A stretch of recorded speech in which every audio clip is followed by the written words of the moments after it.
Good morning. Happy New Year's.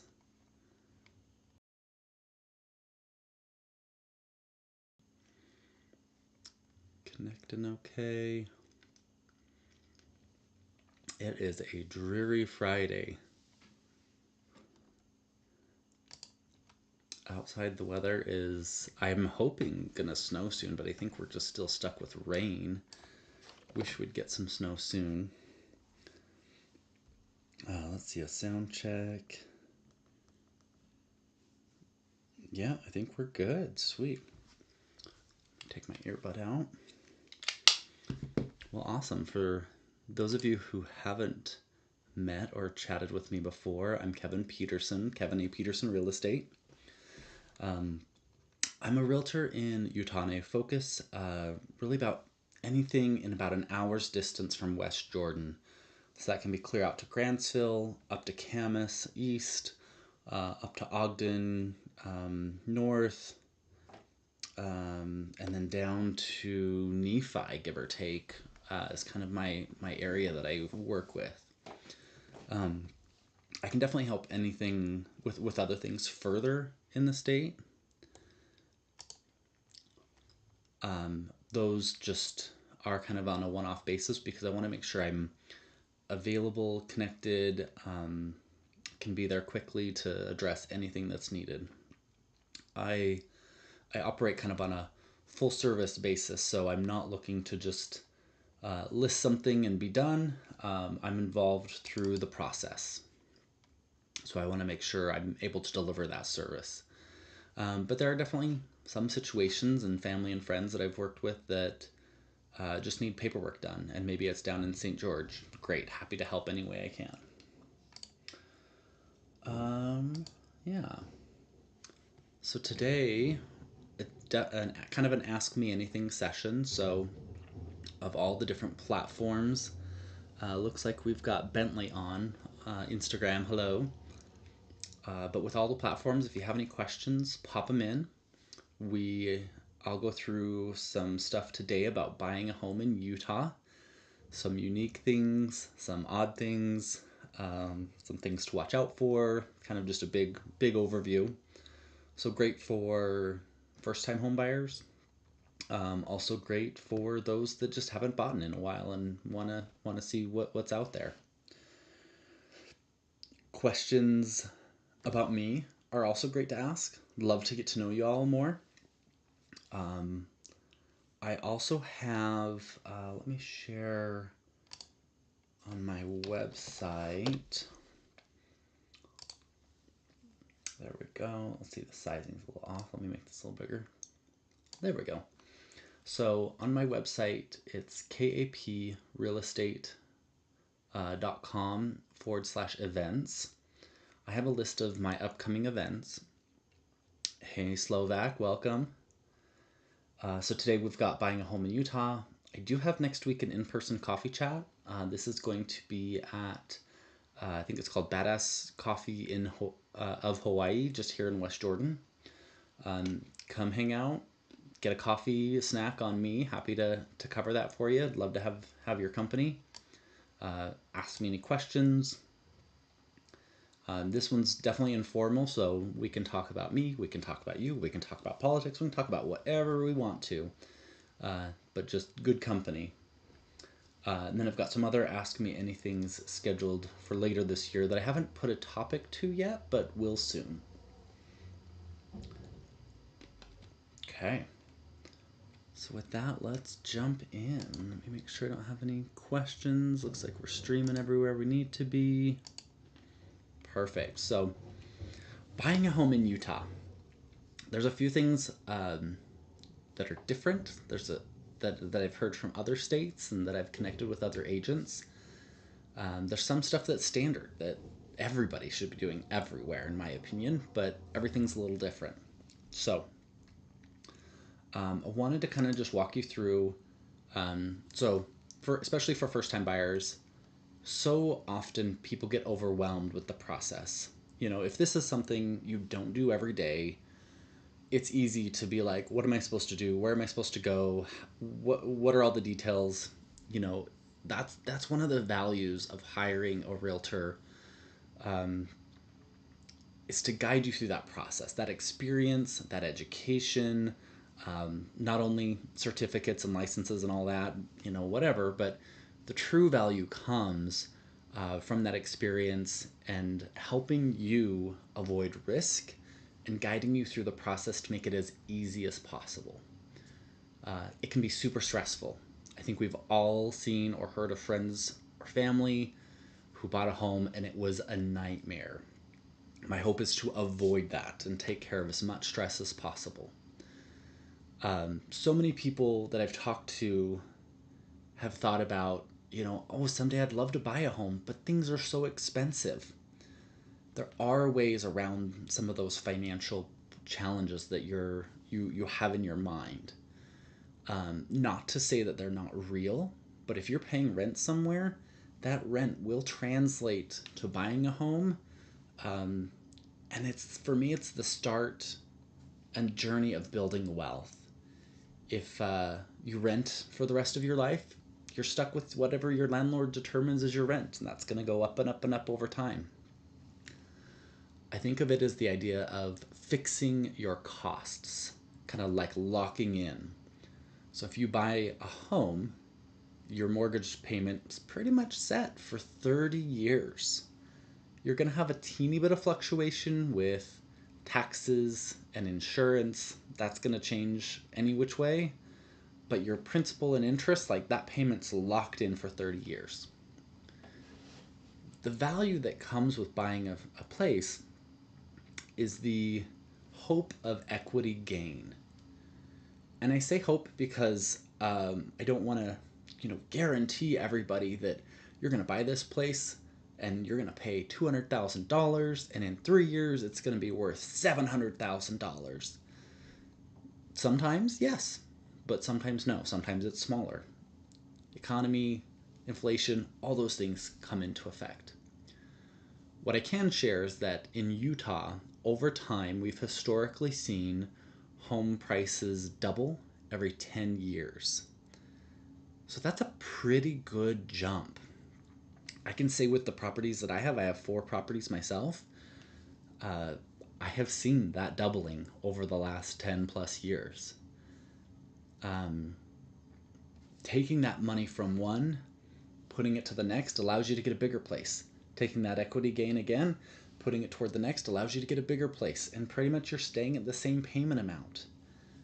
So there's a lot of creative ways when we talk about money and challenges and goals and finances. Definitely a conversation. If there's questions, pop them in. We can talk about them here. But it might be something you want to have more private conversation, more one-on-one. I do also have on my website a spot where you can book an individual call with me. I call it kind of booking coffee and tea. This allows us to talk one-on-one and go through specifics. What does it look like for you? What are numbers for you? Do we need to engage a lender? All that stuff. Feel free to grab some time with me if that fits for you. No pressure, no sales pitch, just conversation. Okay, so when we think of a roadmap for buying a home, the first thing is selecting an agent. That's kind of the on-ramp to the freeway. Picking a car, if you will, right? You're going to have somebody navigating you through these processes, through the process, all the intricacies, all the challenges, all the risks. You want to find somebody who you feel confident that can represent you properly. I guess it says I'm done looking at that. There we go. um, there are agents that do bare minimum. There are agents that go way above and beyond. There are agents in the middle. You may only need an agent to do the minimum. Maybe if you've bought a home before in the past, and you just need some basics taken care of, the contracts, stuff like that. If you've never bought a home, you probably need somebody to do a lot of hand holding and somebody who's going to have your best interest in heart and help you do all those anticipation things that you're not thinking about, you don't know about. That's why I kind of focus on that full service. Is I like to do as much as I can for my clients. Um, there's many types of things to look at when you're selecting an agent. Definitely you want to be someone you trust, someone who's out working in the field.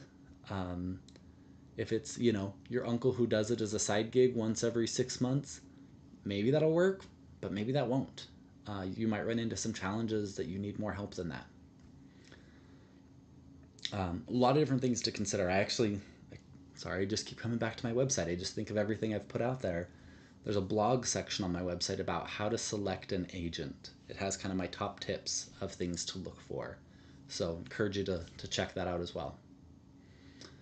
Um, any questions on selecting an agent? We've got chats on all these different windows, so I'm just checking to see what we've got.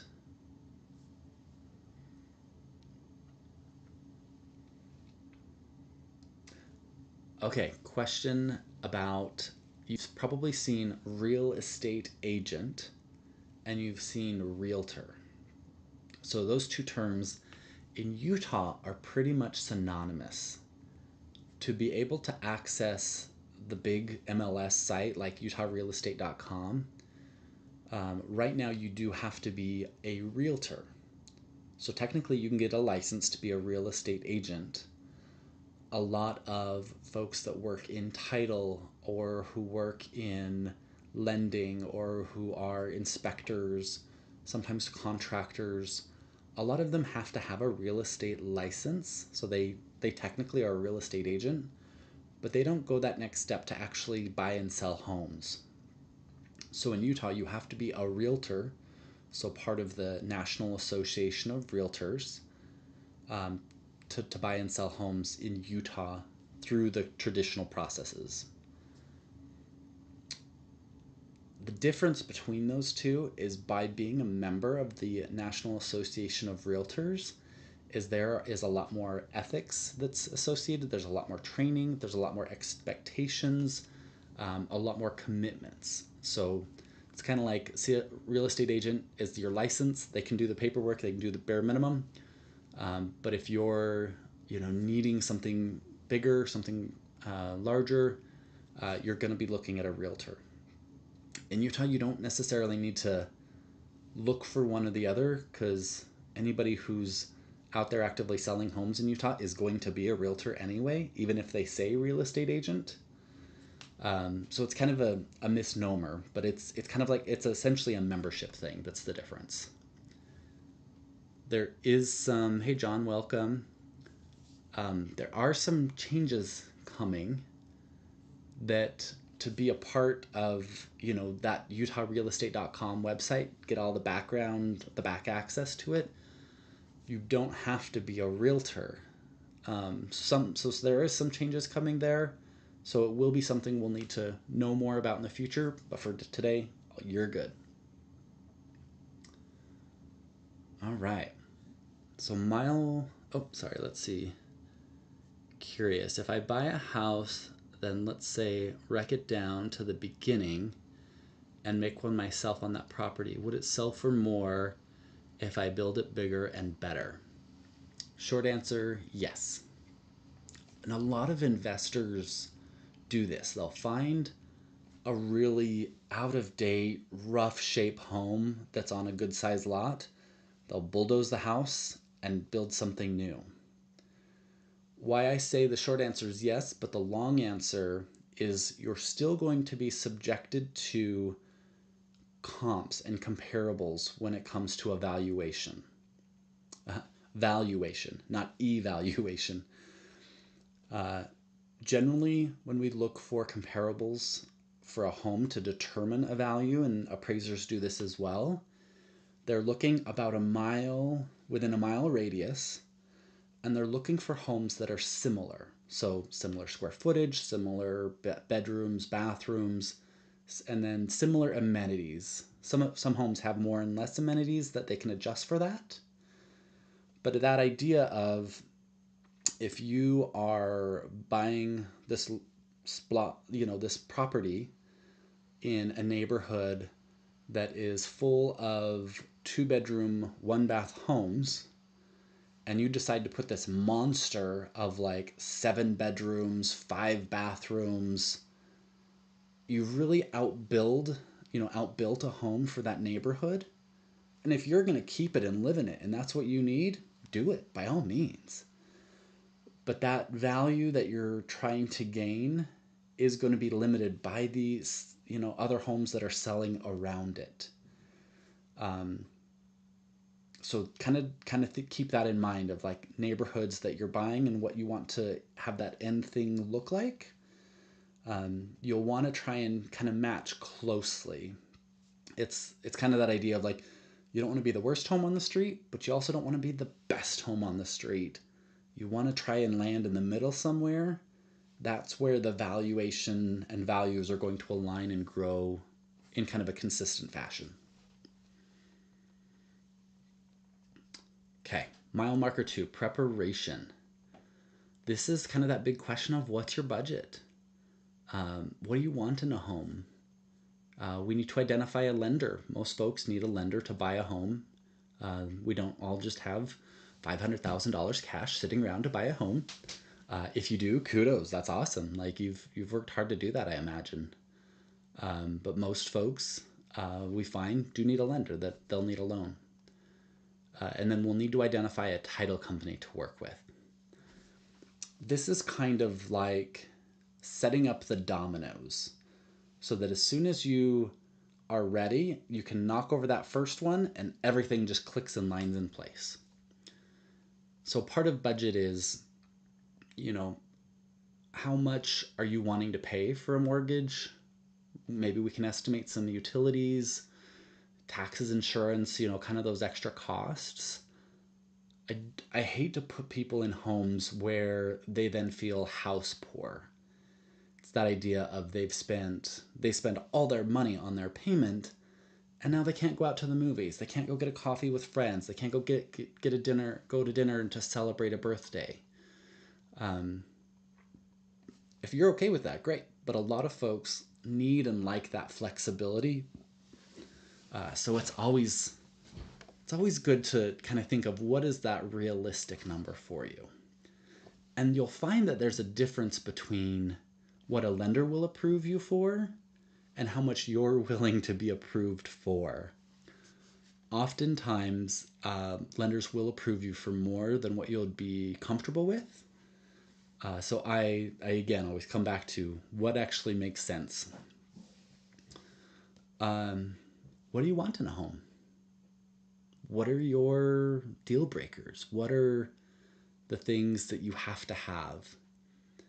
Now, sometimes especially your first home, you may have this idea of what it can look like.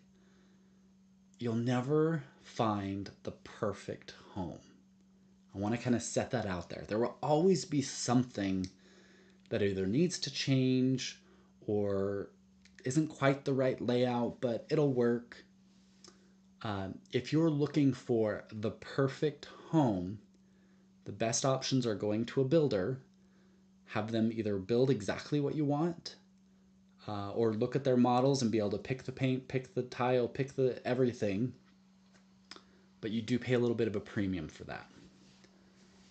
I'll challenge you, though, to say that idea of finding the perfect home doesn't matter, because what you think the perfect home is will change over time.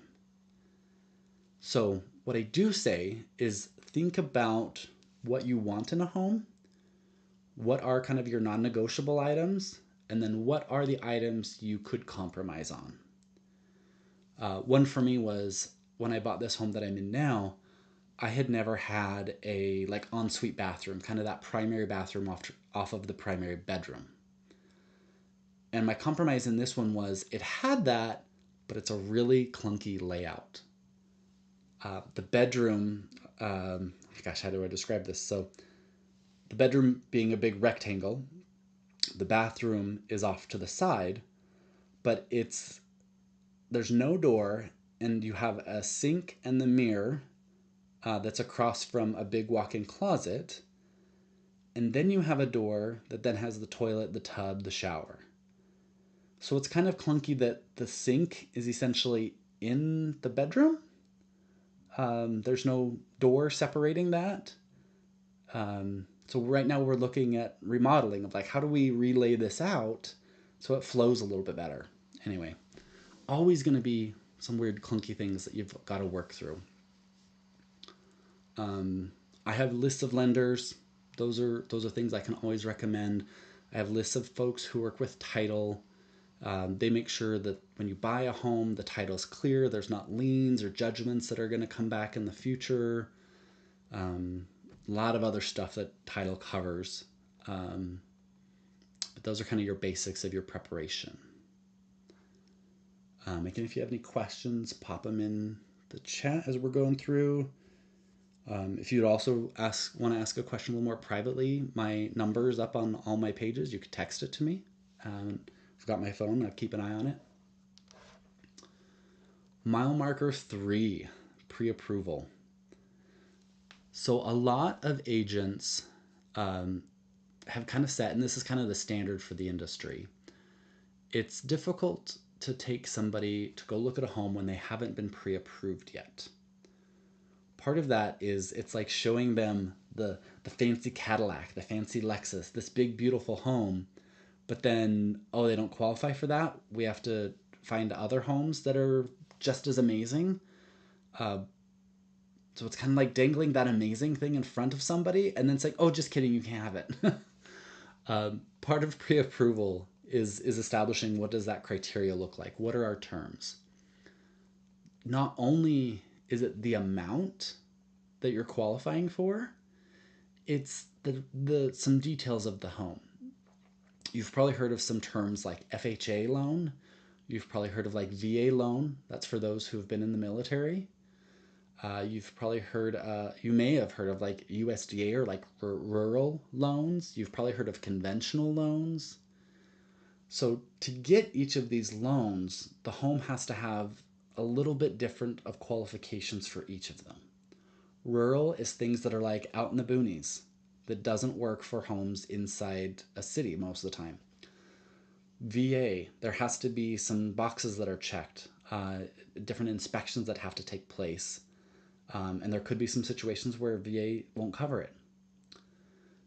FHA, this is like that first-time home buyers type of loan. It usually gives the best rates, best terms for a first-time home buyer. The home has to be in like move-in ready, great condition. Things as simple as like maybe a small hole from like a doorknob that banged into the wall. Stuff as simple as that will make the home not qualify for FHA.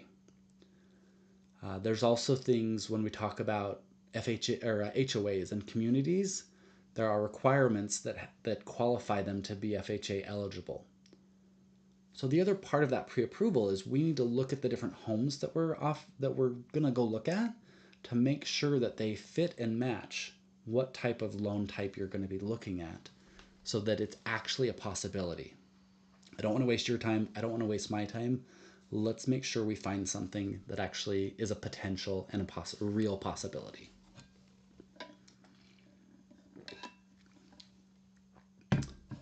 Okay. Mile marker 4, home search. This is the best part in my opinion. I love touring homes. There's two parts of what I love about it. Two, that's 4. 2. I love to see people's design choices. This both A, inspires me, and B, gives me guidance of what not to do. I don't judge, but everybody has a different design style. Everybody likes things certain ways, and that's totally fine. But it helps me see different things that I'm like, ooh, I would never do that in my house. I'm glad it works for them and they like it. That's part of home ownership. Having a space that can be your authentic self. If you want to paint that wall pink, if you want to paint this wall yellow, great, do it. If that makes you happy, do it. I'm also a touch colorblind, so sometimes seeing colors together, I'm like, oh, it looks amazing. And other people are like, no, those colors do not No, don't go together at all. Here's a home search though, is we will go through, um, we can set up some automatic searches online. We can search for different characteristics of the home. Like there's tons of search capabilities a realtor has on the back end. Oftentimes, if you go to utahrealestate.com or Zillow, any of those sites, mostly you're limited to number of beds, number of bathrooms, square footage, price. That's kind of your, and location, obviously. Those are kind of your base terms. Um, there's a lot with AI that I could type in like sink in island, and it'll pull up homes that have a sink in the island. There's a lot of cool stuff like that. I encourage folks when they're thinking about this, dream a little bit. What what does that look like when you're standing on your front porch, looking out?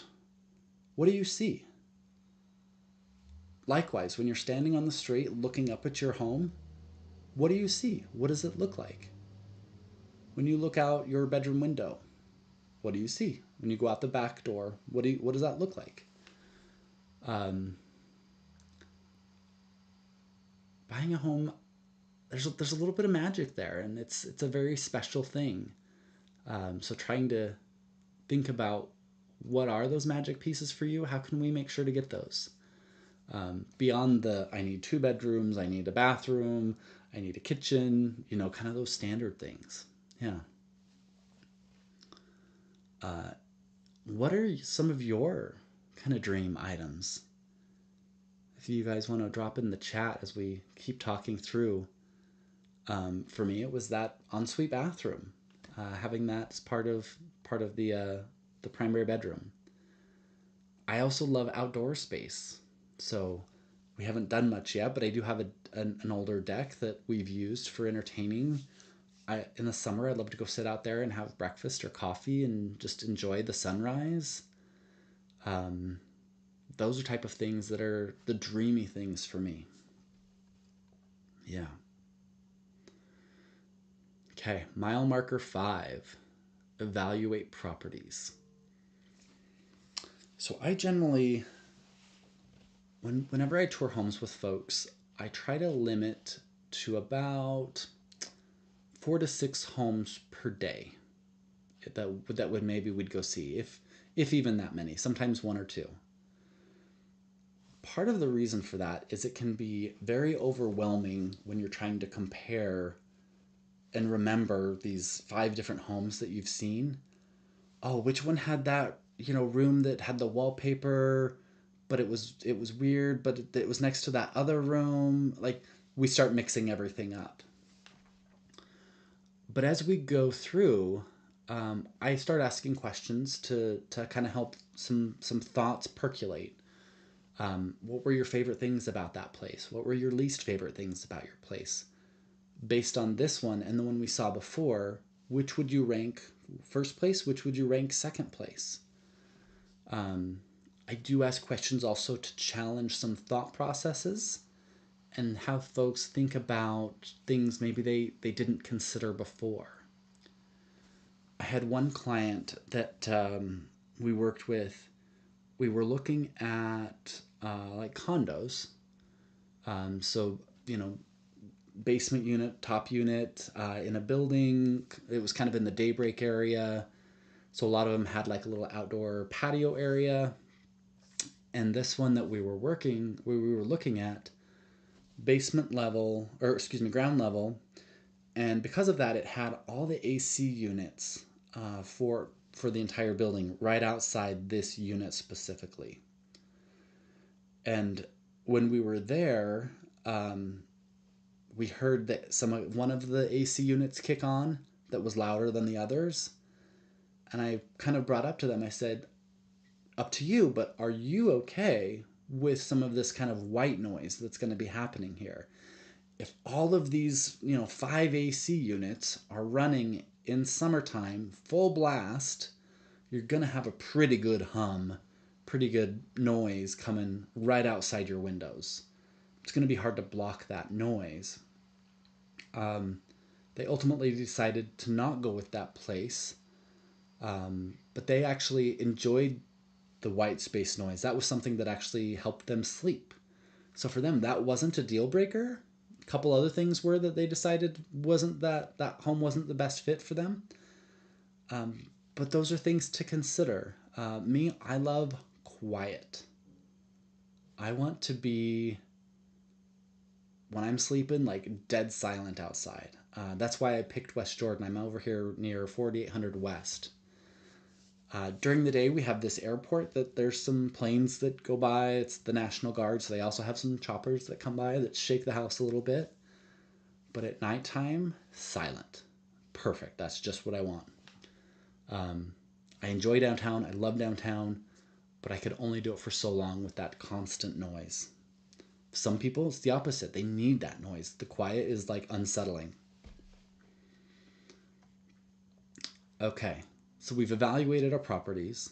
We've got kind of our list, number 1, number 2, number 3. Are we ready to make an offer? What would that look like? Timelines are a big part of making an offer.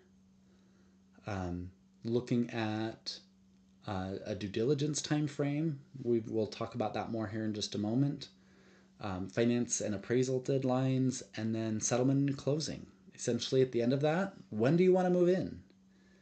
Sometimes that'll matter if you're renting. You want to make sure to have enough time to move in, or like clean the new place, move in, clean the old place before you have to pay the next month's rent, or maybe your lease is expiring. A lot of stuff like that, like we'll need to coordinate on timing. Price. How much do you want to pay? How much do you think it's worth? I definitely can provide a lot of guidance here. The ultimate decision is yours. But if it's a home that's been on the market for 30 days, we might have some wiggle room with price. I might be able to call the agent and talk to them about what is the seller willing to adjust on, what are they willing to offer as kind of an incentive to help buy the place. Price isn't just the purchase price of the home. It can be things like a warranty. It can be things like covering part of the buyer's closing costs. It can be things like providing a concession to help the buyer's interest rate, like to buy down the interest rate. Tons of different options for different things like that. At the end of the day, they all net out to be, how much the seller's going to walk away with. But there's a bit of strategy about where and how we want to put things to meet your goals. If this one's like at the top of your price budget, it might be more important for us to put maybe some chunk of money in some concessions to help buy your interest rate down to make your payment a little less. A lot of different things we can kind of do with that. Inclusions and exclusions is another big part. Is the fridge included? Is the washer and dryer included? Those are usually the top kind of negotiated items. Fridges can be as cheap as like $500, either used or new, for a super basic fridge. If you want that stainless steel pull-out drawers and then the French door on top with the ice maker and the water in the door with the crushed ice, you're probably talking $2,500. Nice fridges are expensive. Cheap, simple, basic, white. Open the door, you've got the freezer on top. Open the door, you got the fridge on the bottom. It's like $500-700. But if you want something more than that, those are spendy. Same with washer and dryers. Sometimes you can get a used set for $500 that are great and that works perfect for you. If you want steam, if you want the allergen, the silver, all this special front load, blah, blah, blah, blah, sometimes that's $2,000 for those units. So talking through what are those inclusions or exclusions will help set you up to know what you're going to have to buy after, or if you're going to have to go to the laundromat for 6 months while you save up to buy a washer and dryer, or if it's worth it to have it included. Let's talk about what makes sense. right. Due diligence. Mile marker number 7. We're getting close to the off ramp. Yeah. So, due diligence is the time that we set for you to fully investigate the property, gut check, make sure it's a good fit, it's in the right school district, the school bus, the bus routes, all the different things. During this period, you're allowed to investigate all of that. And if you find anything that you don't care for, that's not your preference, you can just walk away. We'll send a cancellation. We'll get it. We usually send a deposit with the offer. We ask for the deposit back, and they're required to give that. There's some situations they don't. We have that documented in the contract, and we can talk about that. I had an example of this with this exact home that I bought. I actually was under contract on another home further east in West Jordan, and I was in love with it. I was like, "Oh my gosh, this is so great." It's like newly remodeled. It was in a great neighborhood, and I took Robbie, my husband now. He was just my boyfriend at the time, and another friend with me to see that one and to see this one, because this one came up like the next day, and both of them were like, "Kevin, this is the home. Trust me, this is the one you want." I got so excited about that new shiny hexagon tile. I'm a sucker for hexagon tile. But the layout and the floor plan of the home wasn't going to work for what I eventually wanted to do. It did have that ensuite bathroom, but it was super small. It was a shower, a toilet, a sink. That's it. Here I have space for a tub, a toilet, a shower, the sink, part of the walk-in closet. It's a much bigger space. And the other thing that I knew I wanted to do was to figure out how to kind of organize a basement to be able to rent that out. I'm a big proponent of, how do I rent out some space? I'd love to not pay for my mortgage, so having it paid by renters, love it. That home that I was under a contract with just didn't have the best layout. I maybe could fit 2 rooms down there and a little bit of a kitchenette, but that was going to be it. This home that I'm in now is a rambler, and it's a total of 3,000 square feet. So in the basement, I was able to put 4 bedrooms, a full kitchen, 2 bathrooms, and then a laundry utility room. I was also able to coordinate and do some work on the staircase so that their entrance comes in off the side of the garage and goes right to the basement. So that way they're not coming through my space. My space. If you know, you know. I got so caught up in that excitement of that beautiful home. This one, when I saw it, I overlooked a lot of that. But when I took another look, reevaluated, got some feedback from friends, I saw that the potential was there.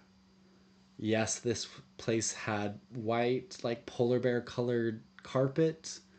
I could tell they had dogs, so the carpet needed to go.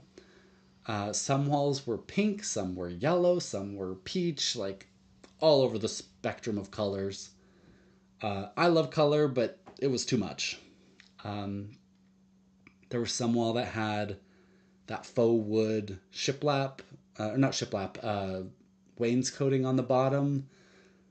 Clunky design choices. But ultimately, the floor plan was going to be what I wanted, what worked well. For those of you who've been here, you see like I have that massive living room, dining room, kitchen that's all one big space. I love that. Yeah, ultimately just the better choice. That's an example of some of that due diligence. The other parts are inspections. This is a big one. I'm a real estate professional, but I do have a lot of experience with remodel, with repairs, with the systems of a home. I offer pre-inspections whenever we're looking at a home to identify, are there potentially electrical issues? Are there plumbing issues? Let's kind of look at all this before we make an offer. But I am a real estate professional. I'm not a plumber. I'm not an electrician. So there's things that I could miss. So it's important that we have an inspector come who is kind of certified in those areas to really deep dive and find anything that's of concern. This gives you a good peace of mind to know, okay, the home is in great shape, it's been well maintained, there's no big issues, let's move forward. Or you find out, holy cow, this place is a shit show and it's got so many problems, I'm walking away. See you later, peace out, bye. The price of inspections is paid for by the buyer. And if you walk away from the home, you still pay for that inspection. It's kind of like a paying for a peace of mind. Sucks that sometimes you pay for a couple of them on a couple different properties, but that's why I help do that pre-inspection so that we know as much as we possibly can before we get to that point to have you possibly lose money.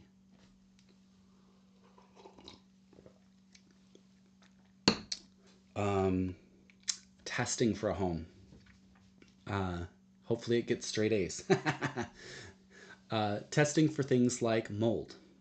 Is there mold in the walls that we can't see? So we're going to do an air test to sample mold particles. Has there been meth used in the home? They literally take like samples and rub it on the walls in certain areas around the home. And then they take that to a lab and they identify, what's the meth percentage. It's not uncommon that homes come back with a teeny bit. We just live in a world with stuff. Maybe a home has never been, actively had meth smoked in, but maybe somebody who did had a jacket on, who came to the home but then left. All sorts of options, right? There have also been situations where the meth test comes back so high that the health department condemns the home. This can be good or bad.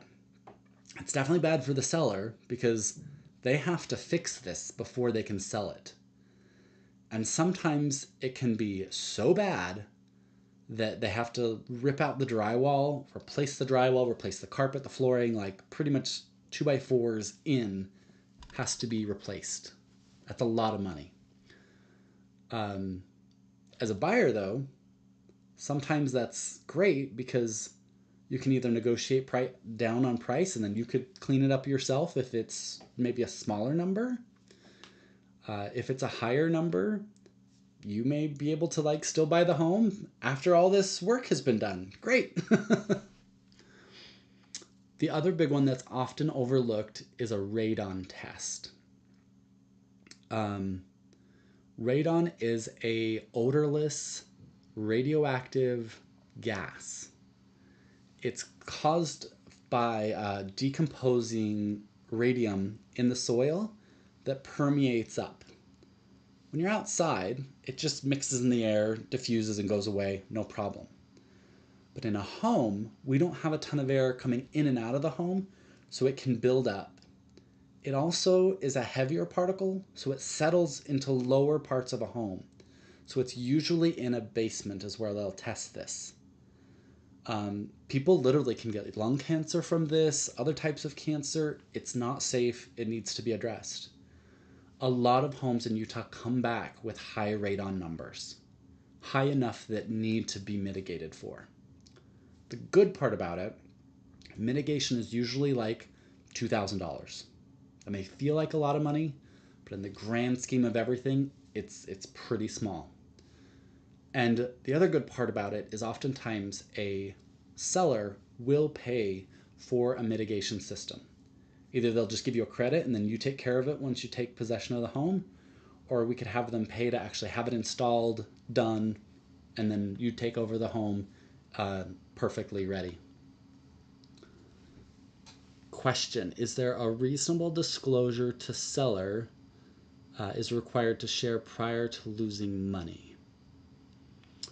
So John, I think your question is about like if you were to walk away from the deal, from the due diligence. We can share. It's not required. You can just say, nope, we decided it's not a good fit. Cancellation. Sorry. Find a new buyer. And away we go. Now, the other side of that is the seller is required to provide they call it like a seller's property condition disclosure, where they walk through and they detail out everything that they've done to the home. Every leak, every repair, everything that they can remember. You know, when was the roof replaced? When was the water heater replaced? This is their way of saying, these are all the defects I know about the home, because again, no home is perfect. Here are things you're going to need to address yourself, or we're going to have to negotiate through or talk through, you know, whatever in that regard.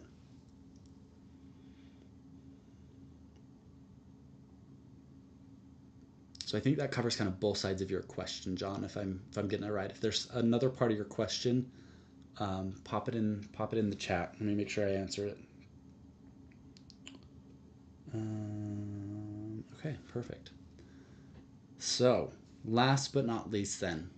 So we've gone through our due diligence. We're like, yes, we've got everything lined up. It's a good fit. A+ scores across the board. We're ready for settlement and closing. This is kind of the fun part. We sign the paperwork as a buyer with a loan. It's usually a pretty healthy stack. So stretch that wrist out, stretch that hand out, because you're going to be signing your name many, many, many times. We'll complete the transaction. So whatever specifics need to happen. Sometimes there's time frame delays when you actually get the keys and actually move in because they need to move out. So we'll execute through all that. You'll get the keys and take possession of the home. Title company is where a lot of this happens. So we actually, when we sign everything, we usually go to a title company to sign all the paperwork. The title company facilitates all that documentation. They also facilitate all the money wherever it needs to go. Money needs to go to the seller who's sold the home. The money needs to go to usually, you know, me as an agent for my compensation. It usually has to pay for the title insurance policy. It also needs to go towards a warranty if one was purchased. So they take care of all the funds. They act as kind of a third party. They follow the contract, follow the laws, send all the money where it needs to go. The big part that a lot of people forget is, and this is something I do review with my clients beforehand, but sometimes settlement and closing will happen very quickly. The seller may have already moved out. The home could be vacant. So we're going to sign papers Wednesday morning, and by Wednesday afternoon, everything's recorded. All the deeds are filed with the counties. All the money's changed hands and moved where it needs to go. Here's the key. You're ready to take possession. The piece that a lot of people forget is, have I scheduled the utilities to be in my name so they don't get turned off? There's so much excitement and there's a lot going on. So that's why this is something that I help my buyers with and kind of give them a checklist and remind them, have you done this? Have you done this? Have you done this? Sometimes with gas as specifically, they will come out and turn off the gas. The seller usually calls and says, hey, I'm leaving. I don't want to pay for it after this point. Shut it off. And if nobody calls to say, oh, don't shut it off, just put it into my name and swap it over, they literally will come out, shut it off, and like lock it out. You usually have to wait a day or two to get it like a ticket into the gas company for them to come and turn it back on. In the mid of winter, you don't want to go 2 days without gas because likely your furnace is run by gas. Sometimes your stove is run by gas. So you've got a pretty cold house. utilities, insurance, internet, electric, all that kind of stuff is easily forgotten. I've heard some of those horror stories where people move in and then a day later, like the power turns off, and they're like, "Oh crap! I forgot to call and put it in my name." Yep, that is the way of the world, unfortunately. Okay, we've talked a lot today about buying a home in Utah. Um, yeah. What other questions do you guys have? Let's see if I've got any others popping up somewhere.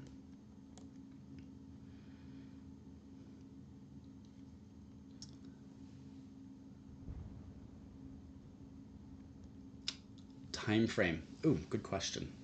Um, so the question is, how long does it usually take to buy a home in Utah?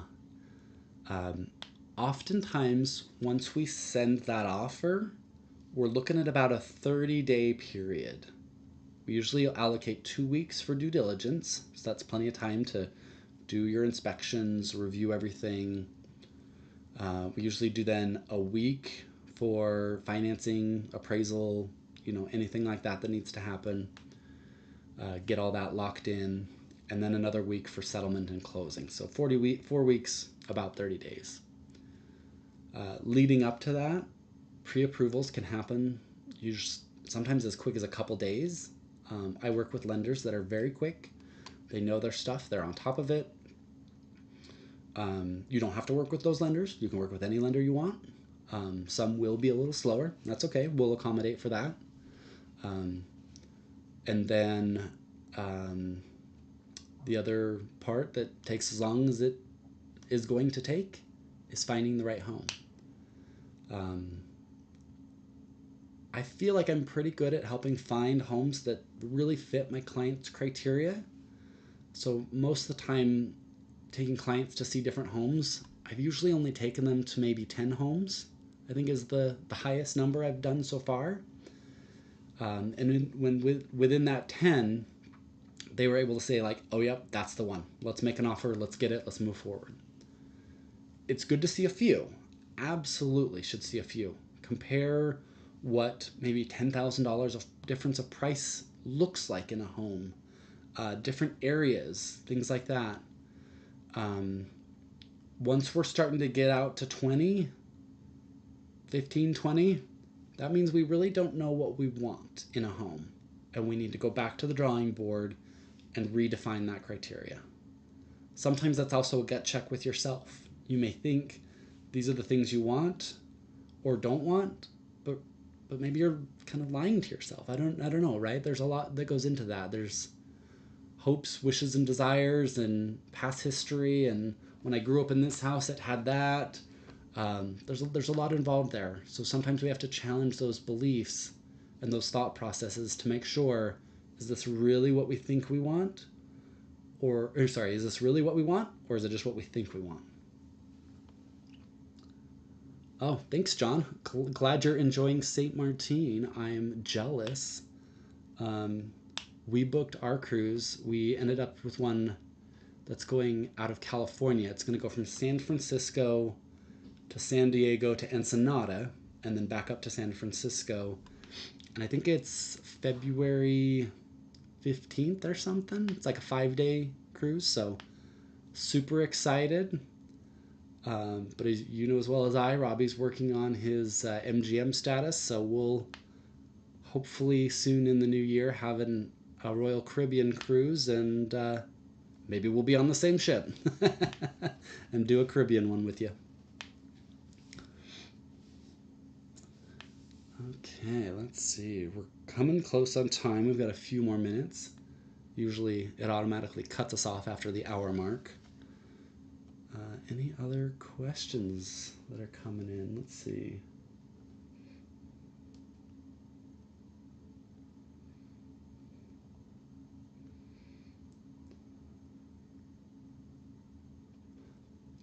The question that's listed is what is earnest money?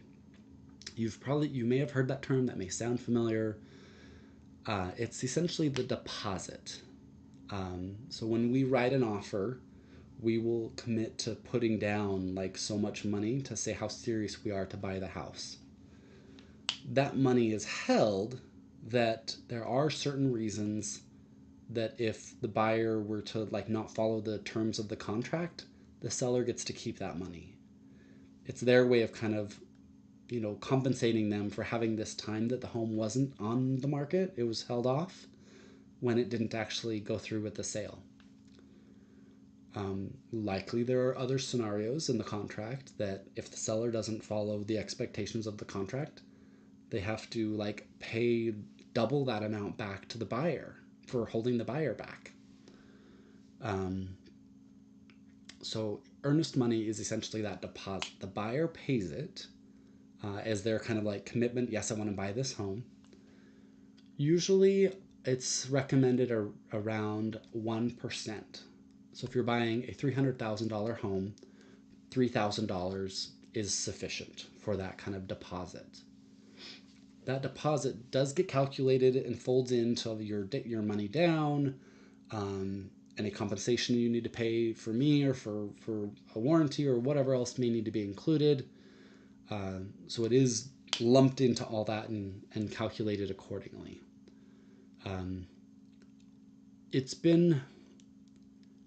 it's rare that there are issues with earnest money, that either it doesn't get returned to the buyer or um, the seller has to cough up more to pay the buyer.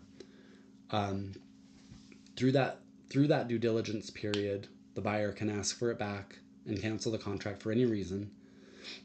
You do have a finance and appraisal period where if your financing isn't to your terms or to your liking, or if the appraisal comes back and it's not high enough, you can cancel the contract for those specific reasons and get your earnest money back. After that point, if a buyer were to cancel up to the point of signing, I've heard situations of literally at the signing table, the buyer said, never mind. At that point, that money does go to the seller. And it's a payment to them for holding the property off market as just, sorry, we thought we were going to do this. It didn't work out. You keep the deposit. Good agents like me, I track all those deadlines. I'm following up with you. What else do you need to do for due diligence? What else do we need to look at? You've got 2 more days for due diligence. If we're going to cancel, we need to have documentation to them by 5 p.m. this day saying we're going to cancel. Otherwise, that money could be jeopardized. That's something I will always be on top of. I have it on my calendar to remind me every day which contract is close to due diligence. What do we got to do? Where are we at? Yep. Okay. We are hitting the hour mark. I'm going to go ahead and close this out then. Thank you so much, everybody, for joining, all your questions. Hope to see you at Coffee Chat on the 11th in person. Again, coffee on me, coffee or treat or snack on me. If you have any questions, shoot them my way. Book a coffee or tea session with me if we want to talk individually. But if not, we'll see you at our next Ask Me Anything live stream. Take care.